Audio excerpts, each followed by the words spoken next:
Hello everybody, this is Gideon, and today I will teach you Rockin' Robin by Bobby Day again. This is the part 2 video. Haha. Alright, today I will be teaching you the rhythm, followed by one way to play G to G7, G to G7 more effectively.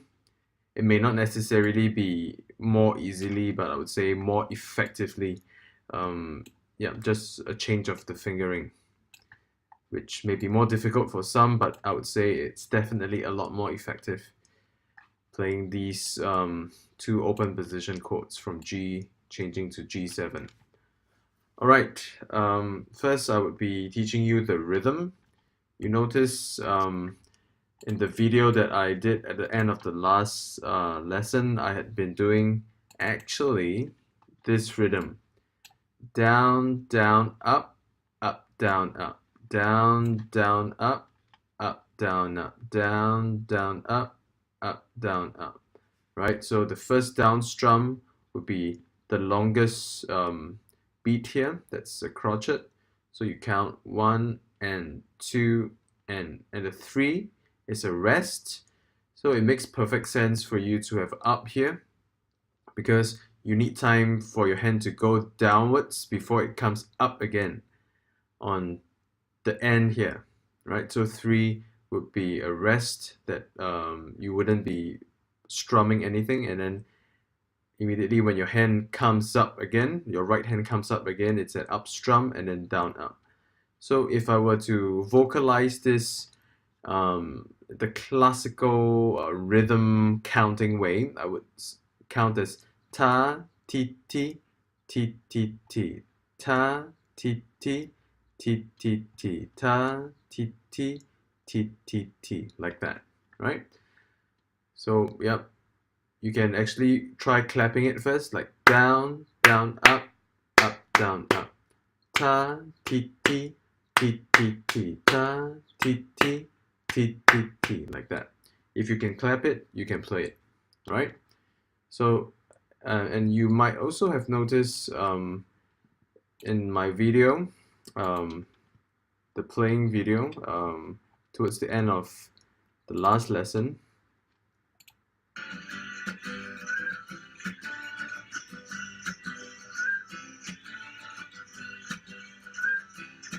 right?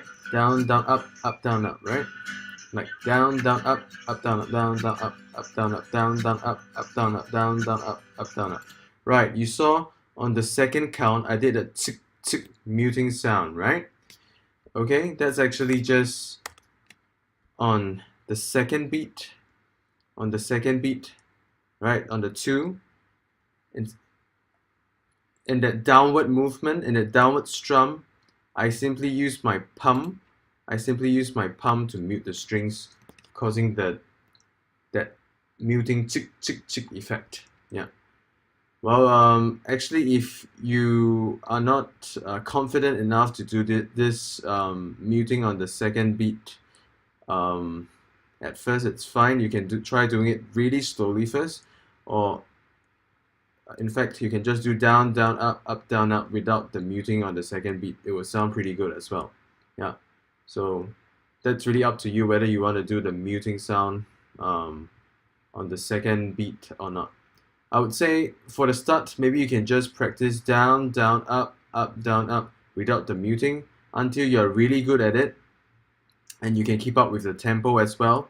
Then you slowly introduce, you try practicing with the muting on the second beat here,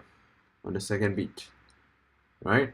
So down, up, down, down, up, down, up, like that, okay?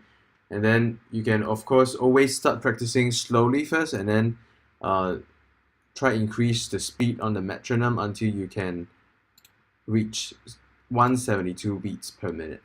Okay, always start really slow, say, I don't know, 50 or 55 or 60, and slowly increase the tempo until you can achieve this speed of 172 beats per minute. Crotchet beats, of course. Okay, so now let's move on to the next part of the lesson. I will teach you probably an easier way to I wouldn't say easier, but more effective way to to change from G to G7. Remember last lesson, you learned G with your first finger on the 5th string, 2nd fret, second finger on the 6th string, 3rd fret, and your 3rd finger on the 1st string, 3rd fret.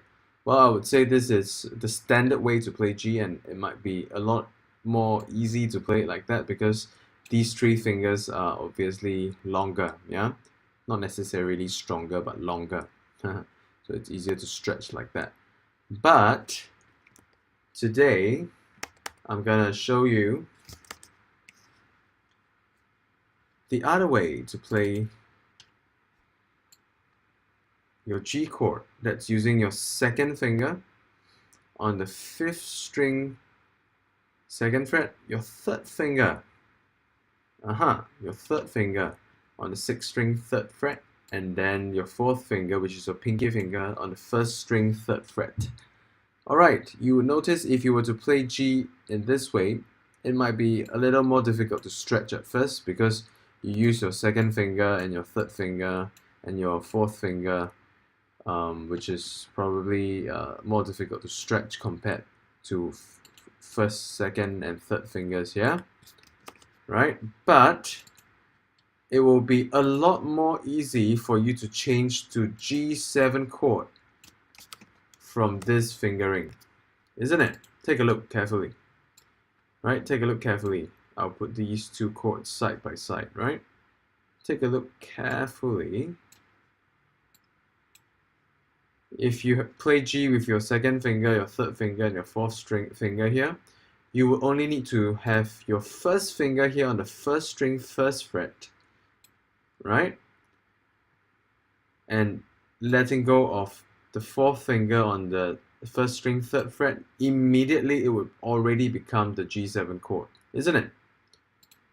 Right, if you were to play G with this fingering, all you need to do is conveniently put your 1st finger here on the 1st string, 1st fret, and let go of your 4th finger on the 1st string, 3rd fret, and there you go, you've got your G7, right?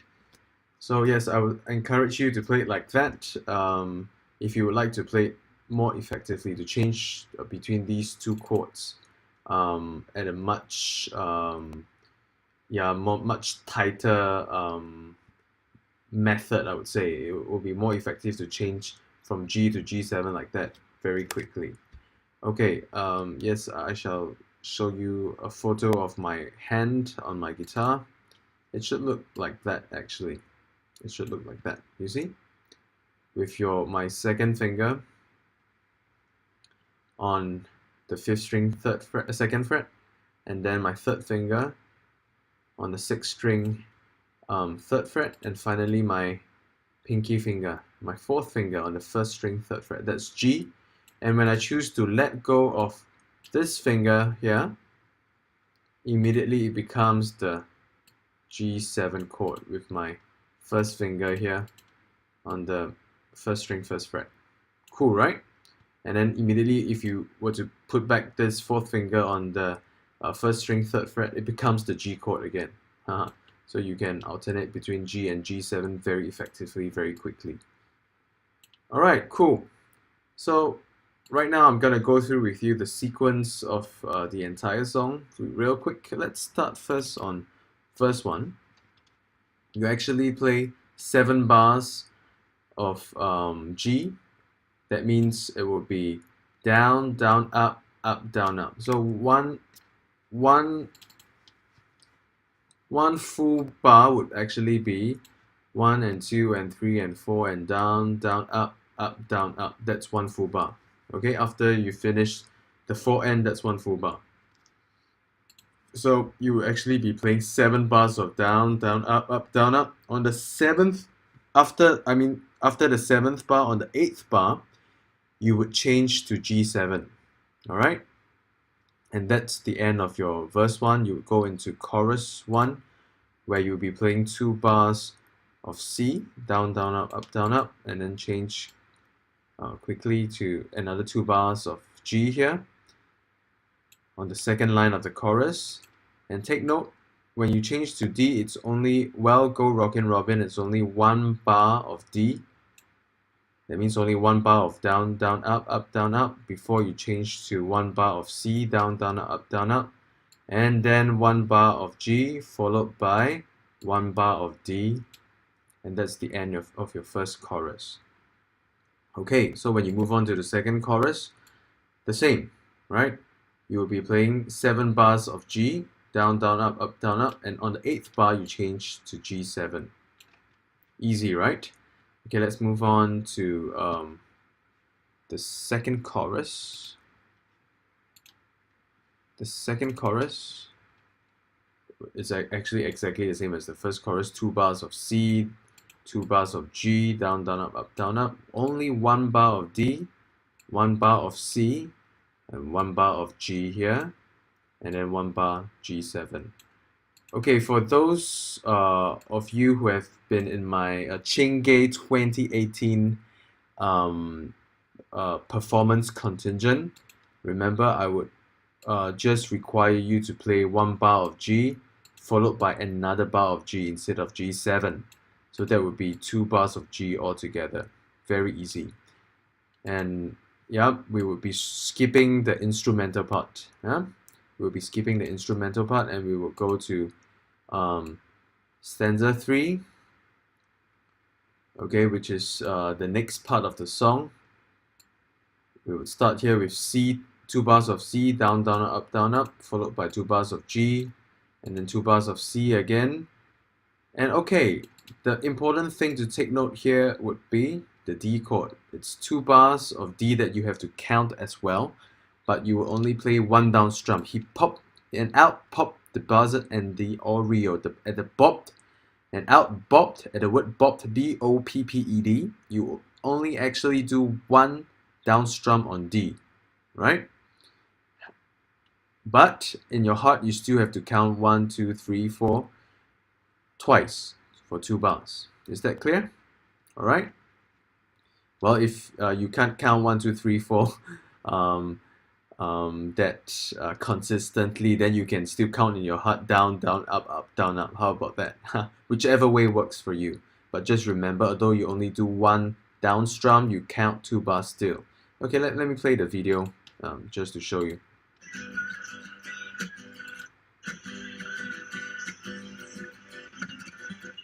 I'm skipping the instrumental part here.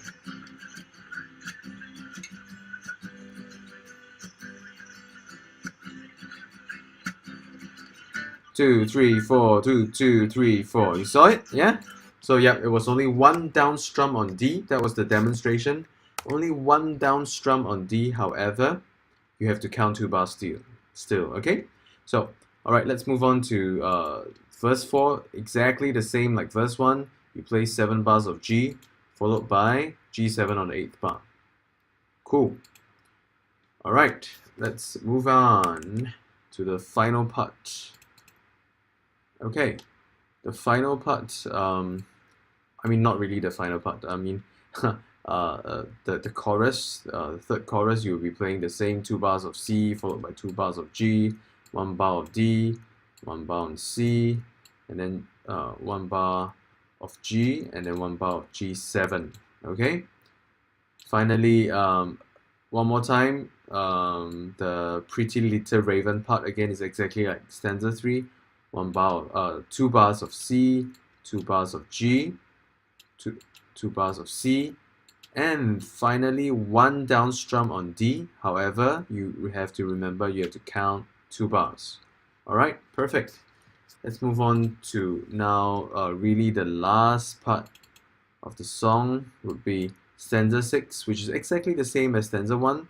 7 bars of G followed by 1 bar of G7. And the final chorus, yes, it's the same as the first chorus. 2 bars of C, 2 bars of G, 1 bar of D, 1 bar of C, finally 1 bar G, 1 bar G. That's actually 2 bars of G altogether here. And finally, I would suggest that you can end with 1 down strum, 1 additional down strum after these 2 bars of G, you can do one additional down strum on G right at the end. Then that would be a pretty cool ending, isn't it? Haha.